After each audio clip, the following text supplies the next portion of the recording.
Morning, everybody. I'm Senator Erin May Quaid. I represent Senate District 56 in Apple Valley, Rosemont, and Eagan, and I am here with this very dynamic, unique group of legislators to talk about some bills I have up in Senate Judiciary Committee today.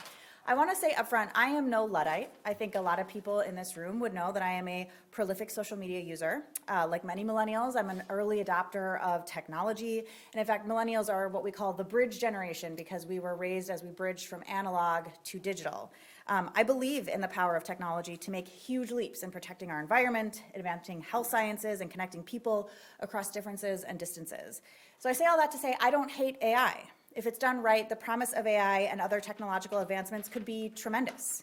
But the way that consumer-facing AI has been rolled out is a 5-alarm fire for our society and has devastating consequences and deadly consequences for both humans and our constitutional rights. Companies are using AI to bulk deny insurance claims without human review, gather enormous amounts of data that are used to surveil people and set different prices on consumers' desperation. Generative AI has destroyed people's lives with fabricated pornography, child sexual abuse material that's indistinguishable from real footage. Corporations have created chatbots that start sexual conversations with kids, affirm paranoid psychoses, and encourage suicidal ideation. And our constant data surveillance threatens our actual constitutional rights to move freely and live freely in our state. We cannot accept this, and we don't have to. For decades, tech companies have told legislators and the public that damage and destruction for their unregulated products is a necessary byproduct for growth and innovation. We no longer accept that narrative. The bills I'm presenting in judiciary today will not stop technological advancement. They'll make sure that AI doesn't traumatize more people, push them to self-harm, or rob them of their constitutional rights. I'm proud to be working in a bipartisan manner to protect kids, consumers, and our freedoms and liberties across Minnesota. I do hope we see action on the federal level, but in absence of their action, state legislators step into the gap. And with that, I will introduce my colleague, Senator Eric Lucero. Good morning and thank you. So Eric Lucero, I have the privilege of serving District 30, which includes the areas of Albertville, St. Michael, Otsego, Elk River area. And I do cybersecurity for my professional career. That's what I do outside the legislature. And at my entire time in the legislature, which has been in my 12th year now, I have long said the law is not keeping up with technology. Technology has been innovating since the beginning of time. And as that technology is adopted in the private sector for use and in the public sector by government, it can create a direct threat to our individual liberties, which is why I'm supporting some of these bills that have strong bipartisan authorship and support. I'm not a co-author and I don't support all the bills up here, but the conversation regarding artificial intelligence and other technology is one that is strongly bipartisan and is one that we need to continue to have. So I'm going to speak directly now to the reverse warrant Senate file. And so we know that our founding fathers architected our great republic around the fundamental truth of unalienable rights, which includes life, liberty, and the pursuit of happiness. Our founding fathers understood that the purpose of government is to secure these rights against abuse, and that includes against government itself.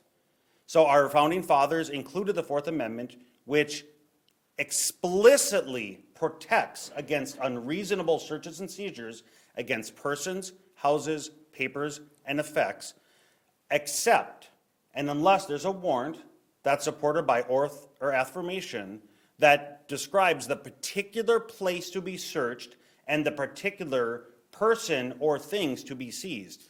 Reverse warrants are the antithesis of that. They lack these fundamental principles. Now, that's not to say that our professional men and women in law enforcement are bad, but it is to say that as technology continues to innovate, that we need to keep the law up with that technology to protect our fundamental rights, which have been there since the core of the founding of our great country. And with that, I will turn it over to my colleague, Senator Bolden. Good morning. I'm State Senator Liz Bolden. I represent the Rochester area. Artificial intelligence is currently a technological Wild West. If we're going to embrace this technology, and there are reasons to do that, there need to be clear guardrails and standards for the use of it. As democratically elected representatives of the people, our responsibility is to ensure that these things are used to benefit our constituents, not greedy corporations looking to squeeze every dollar they can from working class families. AI is not some sort of perfect, benevolent, flawless entity. It is only as competent and considerate as the people and corporations who program it. Our job is to ensure that it's being put to good use. There may be a place for these technological advances, but surveilling Minnesotans in a way that is intended to maximize profits, trying to get a few extra cents here or another couple dollars there, is not helping the public in any way, and we must have safeguards in place. So my professional background is in healthcare. I'm a registered nurse, and so I'm going to speak about my support for one of the bills that will be heard today around not allowing AI to be used in the denials in the prior authorization process.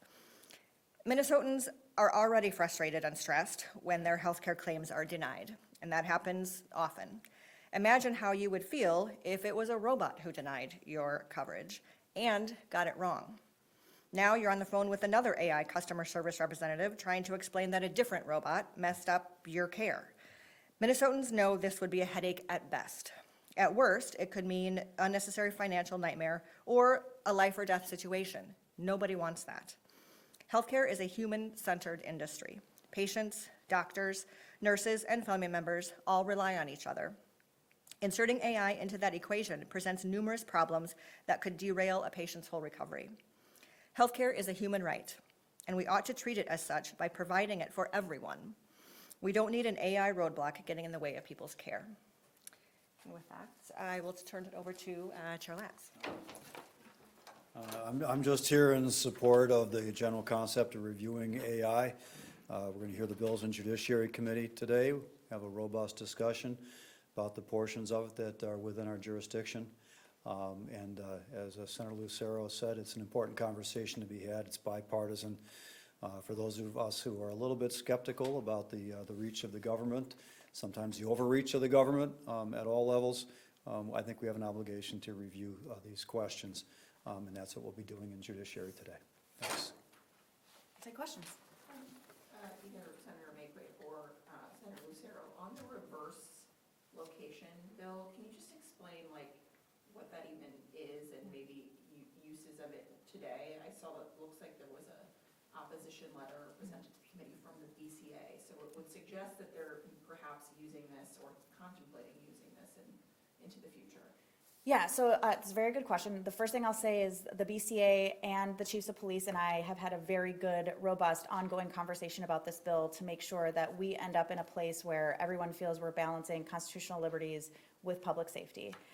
But it's not something that they're considering using. The BCA and chiefs of police and law enforcement agencies do use reverse warrants currently. And kind of how they work is they'll say, there was a robbery at the corner of 1st Street and 2nd Avenue at maybe between midnight and 1 a.m. So we're going to get all the cell phones that were in that area between 11 and 2 a.m.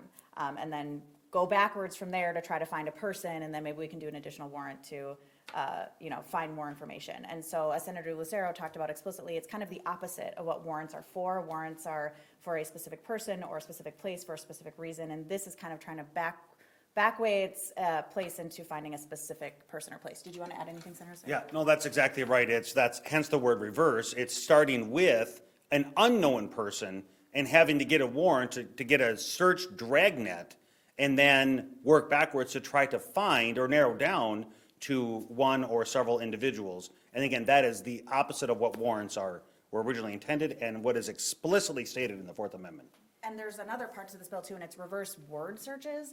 So if you wanted to search in a mile radius, and everybody who Googled, cyanide, or everybody who Googled murder, or, so that's also part of this bill as well. And as somebody who often forgets the entire cast of How to Get Away with Murder, I can tell you I've Googled How to Get Away with Murder numerous times. It would be tragic if I was caught up in a dragnet if some murder happened nearby. So it also just prohibits people's ability to search and seek out information freely without being potentially caught up in something that they were not part of.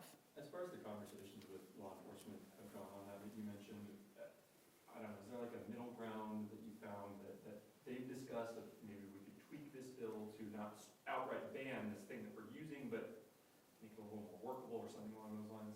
I think part of the conversation today in committee is going to be having that full conversation in public with the committee members to talk about what does that look like, what are the concerns, but there are really serious constitutional concerns that brought this bipartisan bill forward, both here in the Senate and in the House. And so we will continue to have those conversations. We deeply respect our partners in law enforcement and want to make sure we have all the information and feel really comfortable as we move forward. The federal government has sought to limit states' abilities to regulate AI. How are you factoring that into kind of your discussions about these bills, and is that a concern? So, I mean, the federal government, particularly the administration, has worked to do that. But what I can tell you is that across states and across party affiliation, state legislators are working to regulate big tech and AI because we are the ones who see what's happening in our communities. So I work with Republican Governor Spencer Cox of Utah. I work with Democratic Governor Maura Healey in Massachusetts, right? So this really does span the political spectrum because the harm doesn't know a political party. And I said earlier, in the absence of federal action, states are stepping into that gap, and we're doing so in a bipartisan way. And I think that should be really encouraging for the parents who, drive all the way down from International Falls to talk about the harms that they see for their kids, and the parents who drive from 2 blocks over in St. Paul. They might not share politics, but they share the concerns, and legislators are responding to that. And I would just add, that is the tug of war, the legitimate tug of war of the country we live in. We have federalism. It's the states' rights versus the national attempts to regulate. And where the government on the federal level can operate slower, they also have different concerns. They're worried about national security and our national adversaries and how artificial intelligence is going to work into the conflicts that are currently taking place or will continue to evolve as technology evolves into the future. At the same time, then, we have to balance that with individual liberty. And that's what the states are trying to do. And where that federalism, where that balance lies is that ongoing conversation. And it's so fantastic that it is bipartisan. There's no partisan. As I've been attending these legislator conferences and working with legislators across the states, Democrats, Republicans are not part of the equation. It's what do we do, what can we do at a state level to ensure that the residents of our states and our communities are being upheld and protected? Can someone, go ahead. Judiciary passed your unification bill last year, but is it going to be, this is related, and it's you two as authors, is it getting a hearing in Commerce soon? Can we expect to see that bill as well as kind of a package here? I can tell you that this package of bills we're seeing today were intentionally brought to the Judiciary Committee because they can then get referred over to the Commerce Committee, and hopefully we'll have a similar day in Commerce talking about AI. I'm not the only member who has bills about it, so hopefully we'll see that in Commerce this session, and hopefully it will move in the House as well. Can someone speak a little bit to the chatbots Yep. bill? I know there's been some other efforts to, target algorithms that target children, and the design code bill. I know Senator Lucero didn't necessarily like that one. Yeah. But maybe in the broader context of kids and maybe what that one would do, and do you anticipate any sort of First Amendment challenge on that one? So I'll say 2 things. One, I have a Senate file, Senator Lucero is on it with me as well, 4114, that would be a constitutional amendment that would explicitly lay out that AI does not have First Amendment rights, because I don't believe they do, and I think that's something companies are trying to assert to get around the very criminal behavior of the products that they're developing and unleashing. So we know that the developing brain, it is normal and expected for tweens and teens to push boundaries and seek out information and basically grow into themselves. And having access to a chatbot that can talk to them about virtually any topic with no regulation whatsoever has been proven deadly in a number of cases. You have 14-year-olds, 11-year-olds, 9-year-olds dying by suicide, developing eating disorders, engaging in self-harm. I mean, I'll read you some of these. A 17-year-old asked ChatGPT how to hang themselves, and ChatGPT gave them the diagram, and when the child said, would this noose hold a human, it responded back, said, yeah, it'll hold about 150 to 250 pounds of static weight. There was a 19-year-old who asked how to dose with Xanax and THC, and it gave him all the dosing elements. There was a 9-year-old girl who started being engaged by a chatbot in incredibly hypersexual conversations, and she developed premature hypersexualization as a young child, unbeknownst to her parents that this was going on. ChatGPT and other tech companies might say, we have safety features, but I can tell you that's safety theater. So in order for a 12-year-old to enroll and sign up for ChatGPT, All they have to do is scroll to the birth year one under the one of their actual birth year, and they have full access to everything in ChatGPT that I would. And in order for a parent to engage parental controls on ChatGPT, the parent has to know their child has a ChatGPT account, have one themselves, and then link theirs to their child's in order to engage the parental controls. Tech companies have shown time and time again that they are unwilling to regulate themselves and actually provide safety for consumers, especially children, and that's why you'll see this bill today. It just straight up prohibits companies from allowing minors to access chatbots. They are unsafe completely. There is just nothing safe for the developing brain. Is there, I mean, you say if they didn't have access to a chatbot, they could use TikTok search feature or Google and find some of the same information. Yeah. What, I guess, the distinguishing Yeah. factor for you between the chatbot and some other search engines? It's a great question. So there's two features to chatbots that make them unique to maybe just an average Google search or a search function in TikTok. One is that it's conversational, so it mimics the pronouns, feelings, opinions, and expressions of a person. And because we all live in a text-based world, it becomes pretty indistinguishable, especially for a developing brain, that you're talking to a computer. Even though you might intellectually know it, it doesn't feel like it. And these conversations are tailored to the individual child. So it's not a piece of information on how many numbers are there in pi. That's an amazing question. I love that you're thinking about mathematics. Here's what you want to know about pi. What do you want to talk about next? And the conversation literally never ends. AI will never end a conversation. That is incredibly addictive. It's addictive for adults, but it's especially addictive for kids. And so that's the distinguishing part between seeking information and seeking essentially what is mimicking a relationship. And that is what has become so damaging for young people. Could we hear a little bit about, I guess, sort of the environment around AI and how that's changed since this first even came onto the scene in the legislature a couple of years ago? I mean, this is a very rapidly evolving industry. How have the conversations that you guys are having with colleagues changed in the last couple of years? So I'll speak for myself, and then I would love Senator Lucero to jump in. I mean, the first thing to know is AI chatbots in particular are younger than my daughter. She's 3. And so this is not technology that has been around that long, and yet we have seen so many deaths, so many people losing their jobs, getting divorced, going into psychosis, that we should really take pause here and say, okay, this isn't working. What do we need in place to make sure that there's some safety measures? How that's changed, I think, is, I had this chatbot bill last year.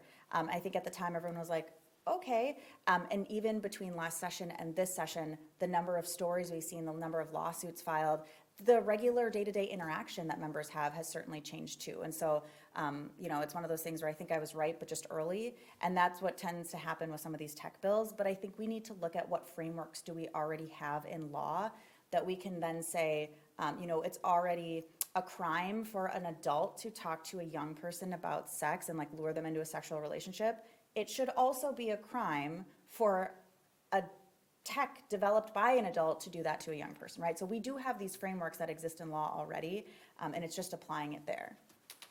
So when I entered the legislature back in 2015, I was one of only 2 IT technology or practitioners in the legislature out of 201 legislators that I'm aware of anyway. And my conversations at that time, I would watch my colleagues' eyes glaze over within 10 seconds of trying to talk about technology of any kind. Because there's a universe and a myriad of ideas out there that everybody else is interested in. Technology was on the lowest of the priority list. As the years have gone on, people have seen, as technology has continued to evolve and innovate, as social media has become more prevalent, as the consequences of the use of this technology, and certainly the threat, the risk to our privacy, as these billion-dollar companies are harvesting data on us, much of it without our consent or even knowledge. The next step then is artificial intelligence. And as this progression of years in my time serving in the legislature has transpired, I've seen my colleagues now it's no longer a glazing over of eyes, they are genuinely concerned, and hence you see the bipartisan conversation and legislators up here. Because there's a recognition that we need to do something to bring controls in place, to uphold the Constitution, to protect privacy, and to empower individuals against these billion-dollar industry, multi-billion-dollar industries. And one of the things that I've done in my time is most of what we're discussing here It already exists and it's very mature. We've been discussing it for hundreds of years or thousands of years along of human history of passing laws and ordinances, and we have constitutional rights, and we have all kinds of processes in place with these actions in the physical space. But now, the only thing that's different here, the actions, the concepts are the same. It's the means by which they're interacting with us is the only thing that's different. It's a digital space now instead of a physical space. And so taking those concepts and putting controls, justifiable, rightful controls in place by government to protect the same thing that we're doing in the physical space, whether it be adults or minors, and applying that in the digital space to similarly protect adults, minors, and everyone across the board with this unequal playing field that's rapidly moving and innovating faster than the law can keep up with in many places. But that's why these conversations are important and why we're here today. Is it fun having Senator Lucero and Senator McQuaid say essentially, you won't even know which one of us said the quote if you don't attribute it. Any other final questions? Senator Lucero, you said you don't support all of these bills that are being presented to committee today. Can you talk about the ones that you have questions about or reservations about? Sure. The two that I am not a co-author on and that I have reservations about and hence not a co-author are Senate File 3098, and that's the dynamically setting of prices. And then I don't know the details of it, but it's the short description is usage of artificial intelligence in the utilization review process prohibition. So I don't know the details of those offhand, but I'm not on those. The ones that I am in support of is obviously the one that I mentioned, the reverse warrants, the disclosure when we are discussing or interacting with artificial intelligence, that should and absolutely must be disclosed. And then the last one is the recreational purposes of, so the minor access, disclosure in general, and then having controls in place when minors are acting with the chatbots, as Senator McQuaid highlighted. So you're not necessarily against the other two as much as you don't know enough about them to say that you No, support them or you no, don't at this time, I do not support them. Okay. In their current form, I do not support them. Can you explain why? Well, one of them is dynamically setting up pricing. So one of the things that we have to be cognizant of is that dynamically setting up pricing is a principle that's been going on across many industries for many years. The airlines is one of those that I can think just right off the top of my head. The prices are fluctuating seats all the time. That's being done by some method. I don't know what algorithm it's being used. By applying that same principle to artificial intelligence, I'm just not comfortable at this time putting that prohibition in place. I think there needs to be some more work done. But again, I'm not here to discuss why I'm opposed to certain bills. I'm here to discuss why I'm in favor of these bills that we definitely have alignment on. Actually, good news on that too. Senator Lucero and I had a great conversation last year about the surveillance pricing bill, and a lot of the feedback I got from him is incorporated into the DE amendment that you'll see today. So it's like individual pricing and not like pricing based on demand. See, it's evolving. It is, yeah. Have you had dialogue with these companies that are creating these chatbots, and what's their position on your feelings and concerns? It's a great question. Yes, I have. I have spoken with TechNet's attorneys and their lobbyists here in Minnesota. I think on, some of these bills, I think that we can get them to neutral. On some, I think that, and the hard thing about TechNet, right, is that there's many, many companies that are represented in it, and some are affected and some aren't. And so as a organization, sometimes they don't have a position because they don't share positions with inside. But I am having conversations and ongoing conversations. I think they might fundamentally disagree with some of the assertions that like chatbots are harmful for minors. Certainly, I think the evidence has shown out that they are. I think, this shifts the burden to them to being the ones to not allow minors to access chatbots, not on parents or on the minors themselves. But we'll continue to have conversations and make sure that this is the best bill it can be. But I can say quite honestly, and Senator Lucero referenced multiple times, these are multi-billion-dollar international corporations. I highly doubt that strong regulations that protect people are going to make them very comfortable. Because if they did, they would have done them already. So I'm okay if they're uncomfortable with the bills. And one quick story on that, just to end with that is, several years ago now, before COVID, I was the chief author of the Student Data Privacy Bill. And I recall the story when I entered those, I dropped those and they were introduced. The very next day, I had my afternoon filled with lobbyists from the tech industry. It was everybody from Apple to Google to multiple representatives from these technology companies because they understood that the controls that we are seeking to put in place to protect minors, to protect individual liberty adults across the board is a direct threat to their multi-billion dollars. But nevertheless, we will continue to stand up for what is right. We will further the conversations with the technology companies, but they need to understand that our constituents, the great residents of Minnesota, are who we are seeking to protect. We have time for one more question?